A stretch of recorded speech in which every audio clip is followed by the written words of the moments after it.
చాలామంది డౌట్ ఏంటంటే any time social మీడియాలోనే ఉంటుంది, ఇంట్లో పని పాట ఏం చెయ్యదేమో అని అనుకుంటున్నారు. అంటే నేను ఇన్స్టాగ్రామ్లో వీడియోస్ బాగా చేస్తూ ఉంటాను, ఫేస్బుక్లో కూడా అన్నీ చేస్తూ ఉంటాను. సో అందుకని అనమాట.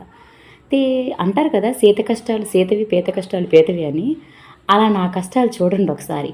మా పిల్లలు టిఫిన్ ఎప్పుడు సరిగా తినరు. వాళ్ళకి డిఫరెంట్గా చేయడం కోసం ఎన్ని అష్ట కష్టాలు పడుతున్నానో ఒక్కసారి చూడండి. చపాతీ వేస్తే ఫస్ట్ పెద్ద చపాతీ చేసేసి దాన్ని చిన్న చిన్న ముక్కలుగా చేసేసి ఇలా వేయాలన్నమాట.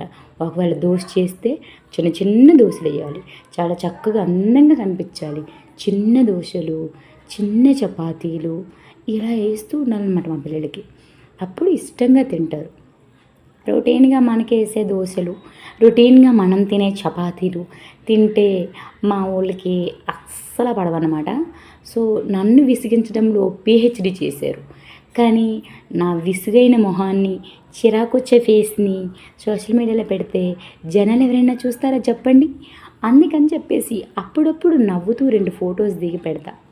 అంత మాత్రాన నన్ను అపార్థం చేసుకొని ఎనీ టైం ఫోన్లోనే ఉంటున్నావు, సోషల్ మీడియాలోనే ఉంటున్నావు, పనిపాట లేదా అని అనడం ఎంతవరకు కరెక్ట్ ఫ్రెండ్స్?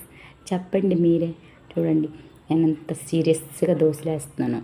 దోశలు ఈ మాదిరిగా చక్కగా చిన్నగా వేసేసుకోవాలన్నమాట.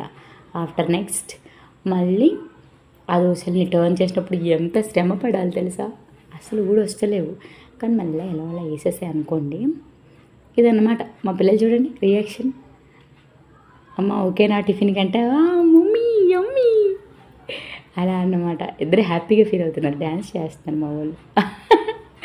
అది వాళ్ళ హ్యాపీనెస్. టిఫిన్ అలా డిఫరెంట్గా ఉంటే ఇలా హ్యాపీగా డ్యాన్స్ చేసుకుంటూ తినేస్తారు.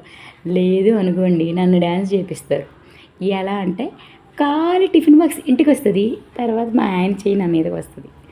అలా అన్నమాట. అందుకని చెప్పేసి వాళ్ళ హ్యాపీనెస్ కోసం ఇలాంటి చిన్న దోశలు అలా ఇలా చేసుకుంటూ మెల్లగా వాళ్ళ టిఫిన్ బాక్స్ ఖాళీగా రావడం కోసం చాలా కష్టపడిపోతా. చూసారా వీళ్ళు వెయిటింగ్ అనమాట. Mummy so yummy what is this అని.